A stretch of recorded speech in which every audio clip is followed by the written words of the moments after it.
Good morning, Kansas City. Welcome to Uncanceled on KCMO Talk Radio 95.7. I am Kevin Kietzman, and we're having a great week in Kansas City with the gorgeous weather and the basketball tournament and all the fun things going on. I'm still broadcasting from our Southwest Outpost as we've been spending some time around the Royals for spring training and looking forward to the start of the season just a couple of weeks away. But, man, there's a lot of stuff going on, and we have much to discuss on the broadcast today, including some crazy lawsuits you may not have heard of. What's going on in sports? Why is everybody fighting? Like literally everywhere we're seeing violence at games. We'll chronicle a few of those for you. Baggage policies changing on airlines yet again, and a giant crackdown in Houston and the state of Texas against illegal aliens. It's all ahead on Uncanceled on this Tuesday, where we just got an incredible post by Donald Trump. This thing with Canada is getting serious, and he's not going to back down. And I don't know what that means for the stock market or our economy or people who work in the upper Midwest along the populated part of the border with Canada. I'm not smart enough to figure all that out, but I know this in the end. The United States is so much bigger and powerful than Canada in every single way that this is a fight you can't lose. I don't see how you can possibly lose. It's getting really nasty. This Doug Ford in Ontario, and now the change of Trudeau out and the crazy leftist globalist that's never been elected to anything that they've brought in are all talking big about how they're going to stand up to the United States. This is never going to escalate to violence or anything like that, but what does it mean for the way that we all live? We all interact with Canadians. We do. Now, I'm in the Phoenix area, and the Phoenix area is loaded with Canadians. I mean loaded with them. They're everywhere. There are specific, neighborhoods with houses. There are specific condominium complexes and places like that are built by Canadian companies. They target Canadian investors and people to come spend the winters down here, and it's entirely Canadian. Like you could have 300 or 400 residents in one condo community down here that are all from Canada, and they still live there year round, but they come down here for 4 or 5 months a year. It's what they do. So there's a lot of I've been around a lot of Canadians. We get into our place, and we needed a few things done here. And my wife, when we were down here visiting Spencer a couple months ago, had met a guy at a golf course. They're at the turn getting a hot dog or whatever, and he's the next guy in line. Hey, whatever, da-da-da-da. And they're waiting for, in line, and she learns that he's a handyman, and he just couldn't be a nicer guy. His business, literally, and it's very popular in Phoenix, is called the Handy Canuck. Obviously, you know who he's catering to is Canadian second homeowners and people that vacation here, or VRBO, for 3 months. They need things done, and he comes and does it all. So he comes and does this work for us, and he came by a couple of times. Just couldn't have been a better guy. Had another guy that worked with him that was like all MAGA. I said, guys, I'm running to Chick-fil-A. Do you want lunch today? And Matt, the guy from Canada, says, sure, I'll take Chick-fil-A. And the other guy, Dave, who works for him, says, no, I had elk breakfast stew this morning. I'm good. Like, he's this hunter guy. He's like total MAGA, American. I got guns. I shoot animals. I carve them up and I eat them. I'm like, okay, this is interesting. I got a Canadian. And so I'm the guy, man. I just bring it up. I'm like, this is getting weird, man, other than the hockey thing the other night, which was kind of cool. I tried to talk hockey with him, and we started getting into MAGA, and it didn't seem like Matt really mattered or cared all that much. But we're all interacting with Canadians, and Trump today has just taken this thing up a notch, like really taken it up a notch. I'm going to read for you part of his post of what he's doing to Canada. Canada is putting a tariff on electricity that's going into northern Michigan, places in across the border, Detroit. There are places that use, apparently, waterways from Canada produce electricity, and we are now going to have to pay a tariff on that. So Trump posts about an hour ago, based on Ontario, Canada placing a 25% tariff on electricity coming into the United States, I've instructed my Secretary of Commerce to add an additional 25% tariff to 50% on all steel and aluminum coming into the United States from Canada, one of the highest tariffing nations anywhere in the world. This will go into effect tomorrow morning, March 12th. Also, Canada must immediately drop, I did not know this, their anti-American farmer tariffs of 250 to 390% on various United States dairy products, which has long been considered outrageous. I will shortly be declaring a national emergency on electricity within the threatened area. This will allow the U.S. to quickly do what needs to be done to alleviate this abusive threat from Canada. If other egregious long-time tariffs are not likewise dropped by Canada, I will substantially increase on April 2nd the tariffs on cars coming into the U.S., which will essentially permanently shut down the automobile manufacturing business in Canada. Now, I believe that. And I give Trump a lot of credit that people on the left or his critics will never give him credit for. We have watched in the opening salvo here, the first 50 days or whatever it's been of the Trump presidency, we have watched a man who clearly has planned all this out. He didn't just put his hand on the Bible, go over to the White House and start throwing things and see if they stick. This has all been planned out. And I'm promising you they thought these tariff things through. And they're probably knowing Canada's moves before Canada makes a move. And the ultimate move that he has with Canada is, we're going to shut down your automobile industry. If you're in charge in Canada and your manufacturing plants shut down and all those people lose jobs because of your tariff policy against us, we're going to tariff you back. And I promise you, Trump and Elon Musk, who is, by the way, Teslas are the single most American cars we have. I don't know if anybody knows that or not. They have the most American parts, most American assembly, most American everything. They're the most American car on earth. We've seen a lot of high-profile stories of Trump dealing with Mexico, saying we're going to bring those plants to America. We're not going to make cars in Mexico. Well, they're working it out to where there's not going to be tariffs, and Mexico may be okay. But if this is where Canada wants to go and they want to fight, he's going to take the car business away from them. And I promise he's worked with all the manufacturers in the U.S. We just saw Honda announce that they're going to build Civics in Indianapolis. They're building plants. BMW's in South Carolina. Toyota makes trucks in Kentucky and Texas. And we've got all these global brands that make cars here. They can ramp it up. We know they can work around the clock if they need to. That's a huge problem. And those manufacturers will simply come to America. They're going to leave Canada and come here. There would be no reason to continue operations in Canada. I don't have the numbers, but it stands to reason that Canada exports more vehicles to the United States than any other country on earth, that they export those to. This is a real threat. And who knew there were 300% tariffs on our farmers for dairy goods going into Canada? It's got to stop. And then he goes into his rant that he always does about we're the most powerful nation in the world, and if Canada joined, you'd be bigger, better, and stronger. You'd have lower taxes. Your economy would be better. You'd be protected better than ever. And we will continue to let you play "Oh Canada," your beautiful anthem, to represent the powerful state of Canada within the greatest nation of the world. So he turns to the humorous Trump after doing all this, but these tariffs are getting really serious. And Wall Street hates it. And a lot of people are freaking out, and they're selling. This is not exact, but it reminds me a little bit of the first few weeks of COVID. If you remember that, the stock market, I think at that time was around 31,000. This would be the Dow Jones. And it plummeted down to, I think at its low, somewhere around 18,000 or 19,000. And everybody was selling and saying, I'm never going to own stocks again. That's it. I'm done. I'm done. Man, when it goes down, I'm not telling you what to do, but if you had money on the sidelines, this is a heck of a dip that we've had. Ride it out. Let it keep dipping. Let the tariff thing go. It's going to be a great time to buy equities, I believe. I think it's going to be a great opportunity for a whole lot of people who are, maybe not into the markets, or maybe it's not your thing, or maybe your portfolio is such, if you're older and you've got a 401k, maybe it's got a whole bunch in bonds, and maybe you've got some cash tucked away, or you've put most of your money in real estate. There's going to be an opportunity here. There is going to be an opportunity because this economy is going to boom. It is just a matter of time. Now, it may be a year. It may be a year and a half. It may stink for a while. I don't know, because I don't like it any more than you do. I don't like it at all, in fact. But I'm lucky. There's a lot of people in their 70s and 80s that are living off their retirement. And if you're living off that and you're watching it shrink right now, it's driving you crazy. I know how hard that can be. I'm still, as a young man on KCMO Talk Radio, I like to get that in every time I can, as a Gen Xer, I still have plenty of time until retirement. So I've got time to let it build back up. and figure out what we've got, and that's all okay. Not everybody is in that boat, and I understand that.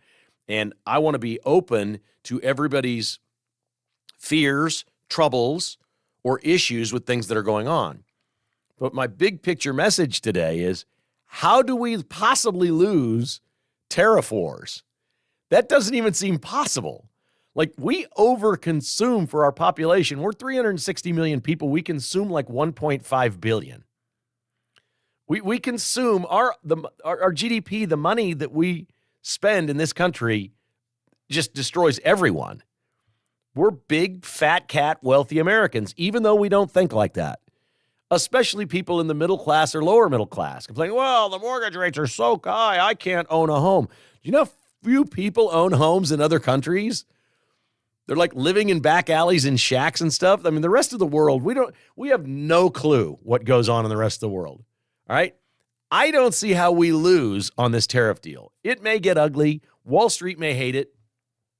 Hell, for all I know, Wall Street is so diabolical, they may know exactly what they're doing. They may be pulling a trick on all of us in our 401ks because we're just the little people out here with our life savings invested. They manipulate the markets. And if you don't believe that, do a little research on the Enrons, the big corporations, the BlackRocks, all these people out there doing all these things. They manipulate it. And they may be looking at this thing going, wow, let's sell right now. The market's pretty high. Let's get out. Let's all just make it look like a mass panic. Then all the Kevins in the world are going to call their advisor and say, hey, I have too many stocks. Let's rebalance the portfolio and get out of these stocks right now because this could get really bad. And then we start making it go down while they've paused. And then when it goes down, they put all their money back in and they get really rich. That's what they do. And that's possibly happening. I'm not smart enough to know. If I were, I'd just be an investor and I wouldn't be talking on the radio. But we've seen it before, and we absolutely know they did that during COVID. They completely freaked everyone out to where all the regular people sold and rebalanced their 401ks or whatever it was that they did. And then they came back in at 18,000 and those people bought and bought and bought. And within 2 years, it's doubled. It's back up to 35,000. They doubled their money.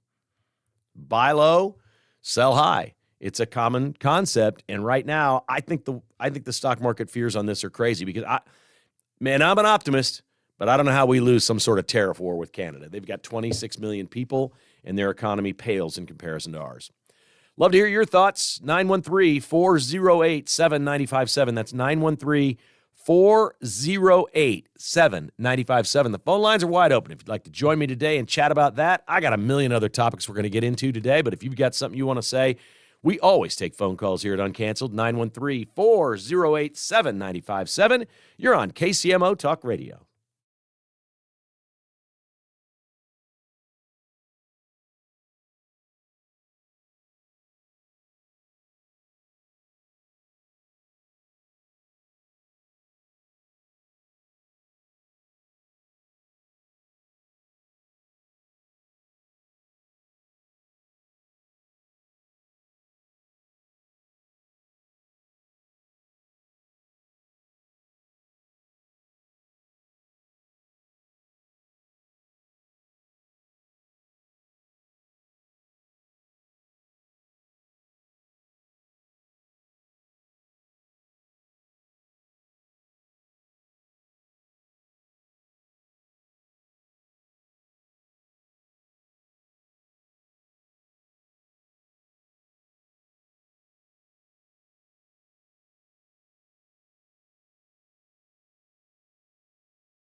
Call Kevin Kietzman, 913-408-7957. Now on 95.7 FM.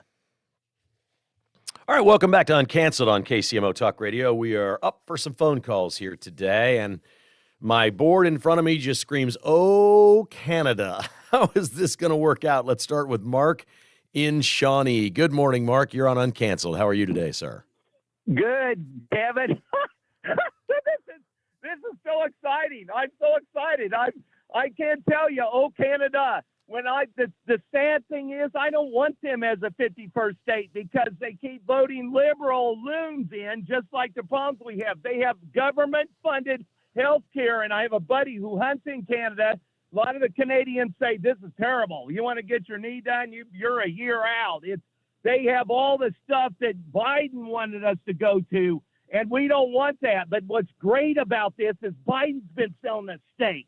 But what really we've been buying is hamburger. This market is bloated. It's not really real. And what's coming is real market and great times. We may have to go through a recession, but when we come out of this, I can't wait because this country's going to be great again. It's coming. It's great. I'm so excited. Awesome, Mark. Phenomenal call. Thank you, sir. I greatly appreciate that. I think that's right. And who knew? Trump always uses these moments to teach us something we didn't know. 300% tariffs on dairy. That's like Wisconsin dairy going across the border into Canada. 300% tariffs? What? Are you kidding me? Yeah, and Trump, by the way, I think so highly of this guy. I think there's a chance this 51st state, it's one of two things. It's either just poppycock and he's using it as, fodder to get what he wants, which I'm good with. I don't really want Canada to be a state either. Or he must have some research, some polling that shows if Canada had free and fair elections, they would vote conservative because they don't have free and fair elections. So when we say they vote Democrat, they don't. There was no vote for this new guy. That was just the Liberal Party that voted. It wasn't all Canadians. They didn't elect anybody. They didn't get a chance to. It's ridiculous. All right, next up is Tim in the Northland. Good morning, Tim. You're on KCMO Talk Radio. What's on your mind? Having a little breaking news here. I'm coming up 29 to work. I work right by the airport. There's this small plane pulling this banner. The banner's got to be a quarter mile long. It's for a store that's opening up here. And he is like in the lanes of air traffic. I saw one jet had to hold up to the east. And right now he's northeast of the airport, but it's they're doing advertising, but it's just crazy that they would let this fool fly that close to the airport when your major airport and have traffic coming in, especially with all the planes. Well, don't you think if he committed a really bad infraction that they didn't want him to do, they would have grounded him? You would think so, but like I said, when I was coming up, I saw we have planes that fly over our building, literally just about 150 feet above our building because the runway is right there. And yeah. I saw a regular major airliner to the east, and he had to do a holding pattern in midair out there to the east to let this guy go by. Why they're letting him do this, I have no idea. But he's flying up the east side of 29. He's looping towards the north side of the airport right now. So, I mean, I don't understand this, but with all the air traffic problems we've had with little planes and stuff like that, this is crazy. Well, there's a whole lot. Thank you for the call. I appreciate it, Tim. There's a whole lot of people concerned about aviation right now from the high-profile things that we've seen, that's for sure. Leonard is in Shawnee on KCMO Talk Radio. Good morning, Leonard. How you doing, Keith? Good, buddy. Good. I agree with you on these tariffs and Trump. Like you say, he just wants every American to be happy and wealthy. And look at the contrast on the Democratic Party. There's no leadership at the top. And if anyone thinks that Barack Obama wants anyone else but himself to lead the Democratic Party, they're kidding themselves. And Keith, he lives by this. Barack Obama, it's not enough in life to succeed. One's friends must fail. Okay. Well, you're getting profound on me today, Leonard. What? You're getting profound on me today. Well, I mean, I just see the contrast, and Trump wants everyone to succeed, and he wants everyone to prosper. And And on the other side, it just seems like a lot of times they're filled with hate and they don't want anyone to prosper. Yeah, and he seems very confident. I appreciate the call, Leonard, as always. Thanks for calling in.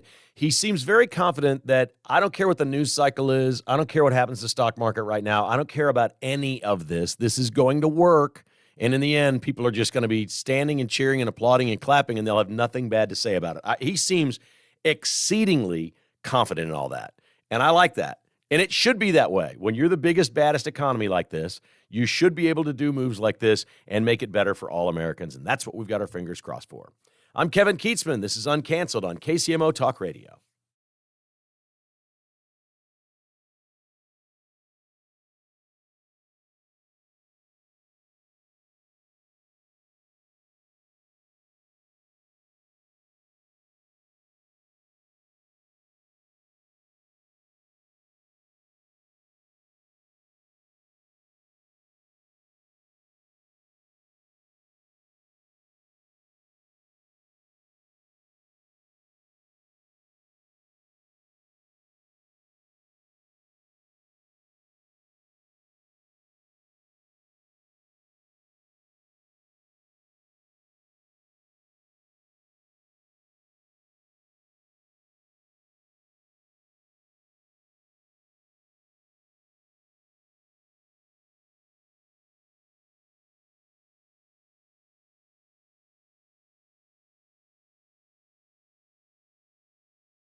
If it's happening in KCMO, it's on KCMO 95.7 FM. Here's Kevin Kietzman.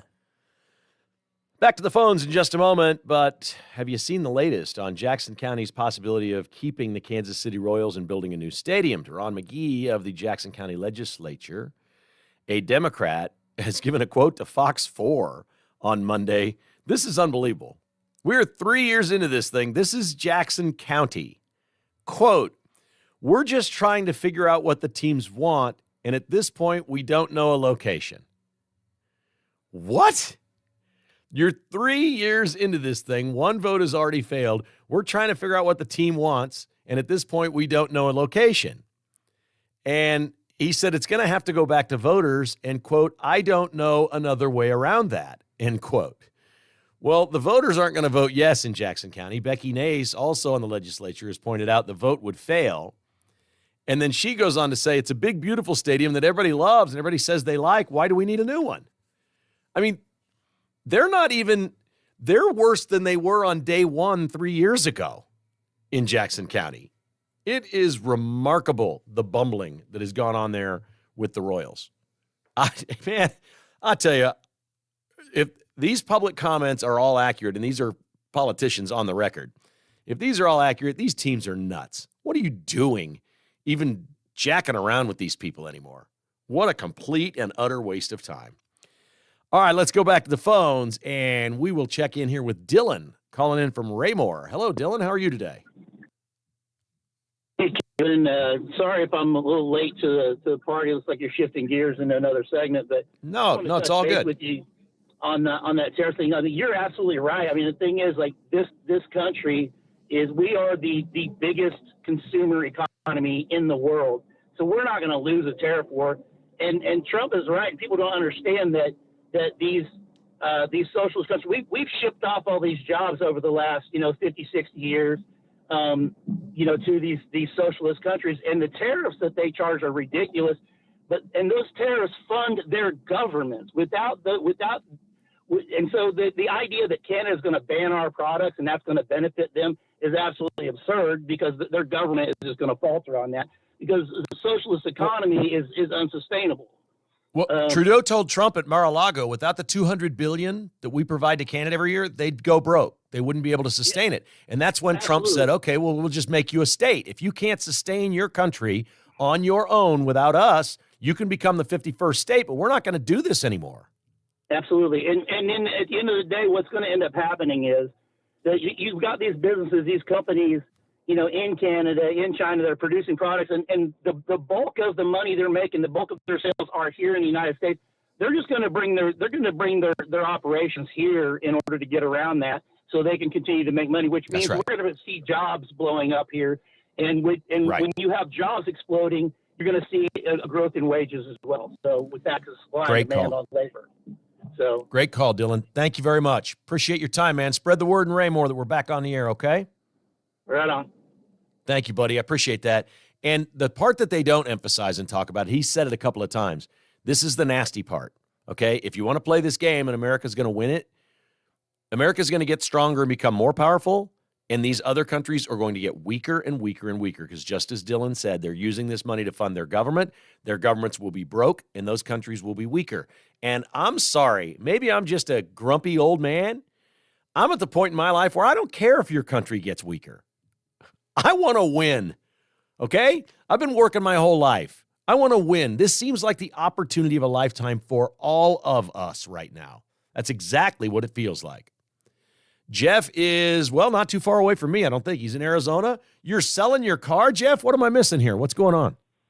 Oh, man. As a child, I had a rainbow lunchbox, and I loved rainbows. And because of what has happened, I had to get away from rainbows. You and Mundo keep bagging Subarus. I'm a retired heavy construction worker, and I'm on my second Subaru. It's only 2 years old, and you've scarred me so bad when I get back to Kansas City. Thanks to you guys. When did I ever say anything bad about Subarus? What did I say? I think it was yesterday you said the Subaru drivers in Prairie Village or something. I don't think that was me, buddy. You did. Subarus are I'm great telling you, cars. man. Let me just say this. Subarus are great cars, and the people who have them love them and are loyal to them like no other brand. They're amazing. Now, they're mostly crazy liberals that drive around in them. I'll say that, but that's not you, so you're in the minority. You're profiling me, but I thought about keeping it and putting a big Trump sticker on the back and lighting everybody up. But when I get back to Kansas City, me and my wife already talked about it. I'm probably going back to a Jeep or something because I just don't like the profile going on out here in Arizona or Kansas or anywhere else, man. So, well, you let me know if you're looking for that Jeep or GM. I got a dealership in Excelsior Springs going to take good care of you. You'll put a Trump sticker on it for you. well, I tell you, I hear you, man, but I'm getting really thin skinned in my old age, man. And yeah, everybody keeps bringing up these, and you are 100% right. They are driven by libs. So, hey, take care. Great show. All right, buddy. Rock on in your Subaru.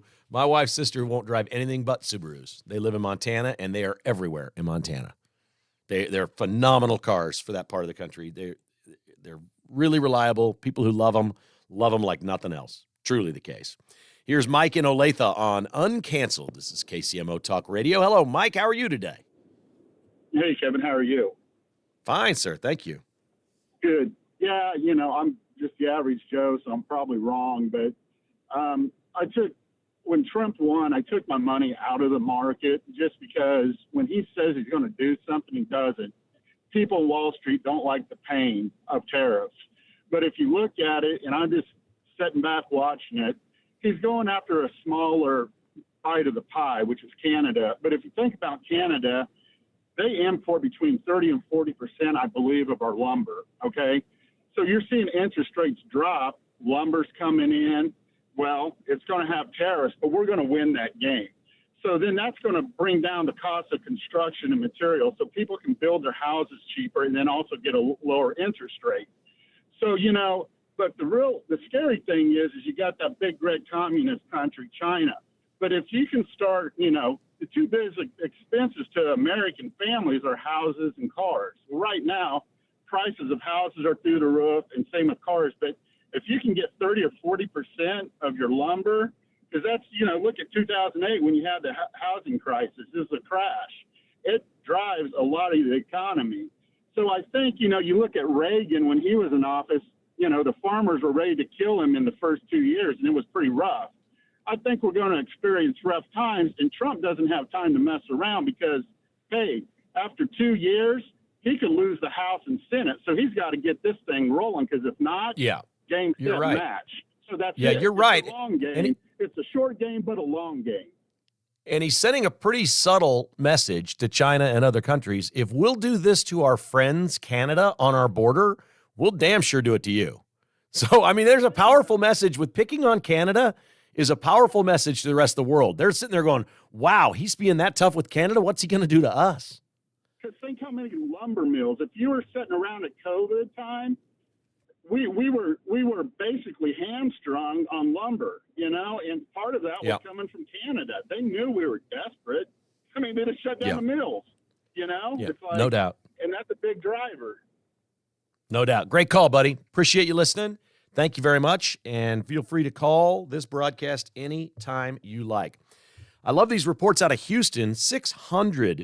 Over 600 illegal alien criminals have been grabbed and deported. They're saying that there are so many cartel and gang members in the Houston metro area that they have 3 to 6 months worth of massive arrests left, that it will wind up being thousands and thousands of criminals just in the city of Houston.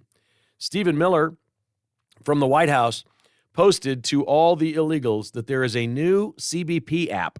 Remember the CBP app that people came from other countries and Biden just flew them in? They've redesigned the CBP app for all the illegals and said, go on the app, book yourself a flight home, or be deported and get arrested.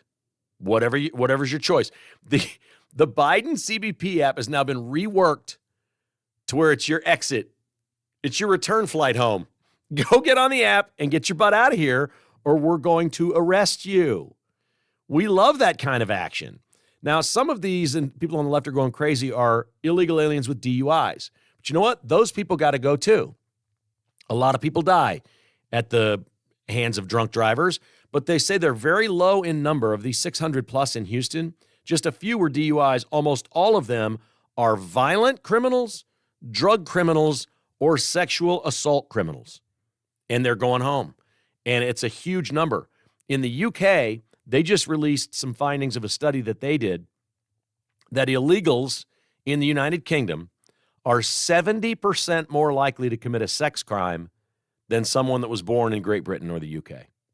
70% more likely. Now, those are the kind of numbers we need people to hear and see to understand the problem. It's never been that everybody that comes here illegally is an awful person and we don't want them around us. It's you should have done it the legal way. That's the main thing. The second thing is, since it's wide open and anybody come in, the worst of the worst are coming. You know they are. We just talked. We spent half the show today talking about what a fertile market the United States is to do business in. You don't think drug cartels want to do that? Human traffickers, every nefarious thing they're in, setting up what they do, it's just been an onslaught of business for these people over the last few years, and they got to go home. Love seeing that taking place in Houston, and they're talking tough in Texas, saying we're the best at this. We're the best state at this, and these people are gone. We are sending them all home. It's a beautiful thing. It really, truly is. A couple of sports notes here before we get to Mark in our final segment. The Chiefs made a whole bunch of moves, as we know, yesterday. I don't know how closely you follow Chiefs offseason. They got a new left tackle from the San Francisco 49ers, a free agent, Jalen Moore. 2 years, $30 million. We trust the Chiefs in what they're doing, yes, because they've been really good at this. This guy's never even been a starter, and they're going to make him a starter. He has started 9 games. He was drafted in 2021, but he's always been a rotational guy, never a starter. The Chiefs believe he's quality enough to be a starting left tackle. I guess we'll see. He played an extended period at the end of last year, and the Chiefs liked what they saw. They also signed a running back, Elijah Mitchell. A lot of people got excited because he runs a 4.35 40. Dude's never on the field. All right, Chiefs are taking a flyer on a guy here. The guy literally was never on the field last year. He had a hamstring injury, never played. His rookie year, he's pretty good. After that, he had a season where he busted an ankle, another one where he ripped an MCL. It's been one injury after another, including a hamstring. He played in the Super Bowl for the 49ers against the Chiefs a couple of years ago. 2 carries, 8 yards. So we'll see.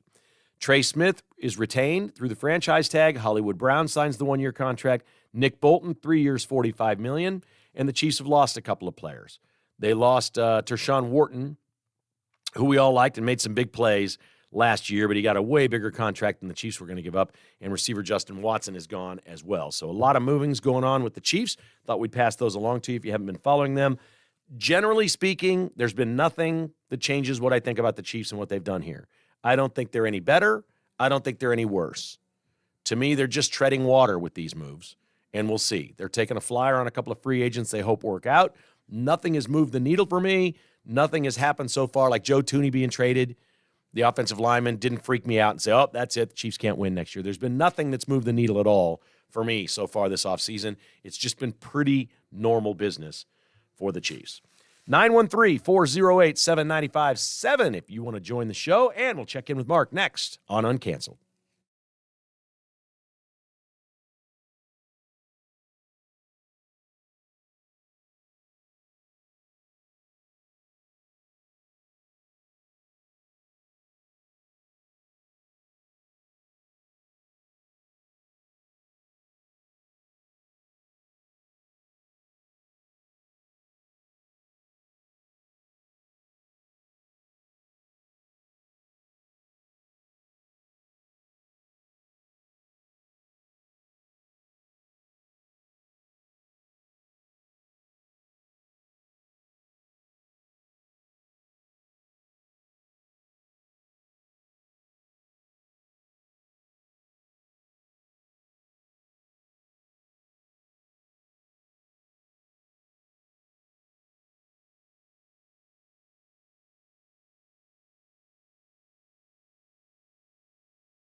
You're listening to Kevin Kietzman Uncanceled on KCMO Talk Radio 95.7 FM.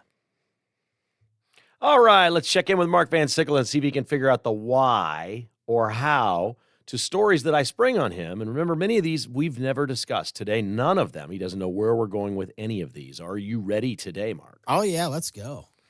All right, here we go. A widow is suing the Palazzo Hotel and Casino in Las Vegas because her husband died while they visited there together of a fentanyl illegal drug overdose. Why would she be suing the Palazzo when her husband took illegal drugs and died? Did one of their employees supply him? Oh, I had not thought of that. That is a great guess. You've won the contest. That's not the correct answer. She says she's claiming in her lawsuit, I can't read this without laughing. She's claiming in her lawsuit that security at the, remember, this woman lost her husband. The security at the Palazzo should have known that her husband was followed by a pimp who targeted him as a guest and provided him with a $1,000 a night prostitute who gave him the drugs. Poor man. I mean, what about her? She's still alive. Now she's like, oh my God, my husband, and I went to Vegas, my husband, he got a $1,000 a night hooker and died from a drug overdose with her. So I think I'll sue the casino? What in the world? Woo, that's some crazy stuff. Okay, how about this one? Have you heard of the singer and former actor Rick Springfield? Yes. He sings Jesse's Girl, right? Mm-hmm. Everybody knows that song. He went and got a whole body MRI and found a brain injury that he didn't know he had.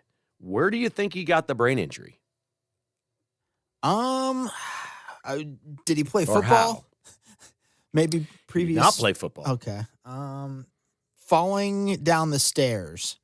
Very close. He fell on stage in Las Vegas. We got a Vegas theme here today. Mm-hmm. In the year 2000, 25 years ago, he fell 25 feet. He broke his hand and his wrist. He hit his head, and it toppled some wood or some stuff around the stage that also landed on his head. It was a terrible injury. 25 feet's a long way to fall off of a stage. So he remembered that, and his doctor said, oh, yeah, you hurt your brain when you did that 25 years ago. He's 75. Would you do a whole-body MRI? Do you want to know everything that's going on with your body, or are you a person that doesn't want to know? I don't want to know. I'm always nervous that next time I go to the doctor, they're going to say something's terrible. Something terrible is wrong with me. But, you got to go get these things checked out. I definitely used to be the I don't want to know thing, and now I think I want to know. Mm-hmm. I think I want to know, yeah. Southwest Airlines is changing its bag policy. The 2 bags fly free is now for only A-list members and credit card holders. But they say their basic fares are going to be lower. My friends have looked at me like I have a disease mark for years because I've said to them, those bags are not free on Southwest. We would always comparison shop fares from Kansas City to Phoenix. Both American and Southwest fly nonstop. American was always $75 cheaper than Southwest to fly, but you had to pay for bags. We don't bring bags. We just take a carry-on, and that's that. So Southwest was charging for bags all those years. I never understood why people thought bags flew free. Their prices went up. So the tickets cost more. You just didn't have to pay for the bags, but it's pretty much That's like right. you're paying for the bags. And they've now proven me to be right because they're saying A-list members, their best flyers, will get free bags. But those of you that don't get free bags, we're lowering the fares. So a lot of people don't want to travel with bags. They don't want to check bags. They just want to get on the flight and go. Those people were all paying for bags before, as far as I'm concerned. Yeah, if I'm flying by myself, it's always just a backpack or something I can just That's carry right. on with me. So, yeah, it shouldn't. I mean, I guess with my family flights, we don't fly a ton, but it could affect us. We like to fly Yeah. Southwest. Yeah, family vacation for sure. You're going to have to pack some bigger bags. You remember Baton Girl from yesterday's show, the Virginia girl, the high school track star that was running in the relay race, and the girl behind her whacked her in the head with the baton? Mm-hmm. The girl who whacked the other girl says it was an accident. Oh, no. Have you seen the video, Mark? I have. It doesn't look like an accident, but No, it's not an accident. She whacked her on purpose. And she says, oh, it was an accident and a misunderstanding, and she can't believe all the hate that's coming her way. here's the thing. I do want to see the full video because it almost looks like she stops to help the girl. If she hit her on purpose, why would she stop to help the girl? I need to see the full video. I think maybe she was just trying to dishevel her a little bit and not like crack her skull. She whacked her hard, man. She did. Concussion and everything. All right. Did you see the video of the KUMU hockey brawl? Yes. Yeah, that Those are was always a fun. couple days ago. And this was in Overland Park at the Blue Hawk thing. Did you know the cops went out on the ice on that deal? No. What? I love the police officers, but wouldn't they be completely ineffective going out on the ice to try to get a hockey player arrested? Yeah, and that's what they do in hockey. Why would they go out there and try to stop it? I know. Well, there was 4 different fights, and it lasted a long time. Okay. But not as bad as the one in Pennsylvania at a high school basketball game where players and fans were arrested this week at a game. Fans came out of the stands and started fighting. What's going on with all the sports fights? And then there was that Michigan guy that got pushed at center court. Yes. Michigan State, Michigan, their little rivalry. Right? We need more love in sports, Mark, like loving Hunter Dickinson, first team all Big 12 performer, averaged 17 points and 10 rebounds. Great year, huh? That was a solid season. Still more to go. There you go. He is playing his best. Thanks for listening to Uncanceled. It's Dan Bongino's final week, and he is up next right now on KCMO Talk Radio.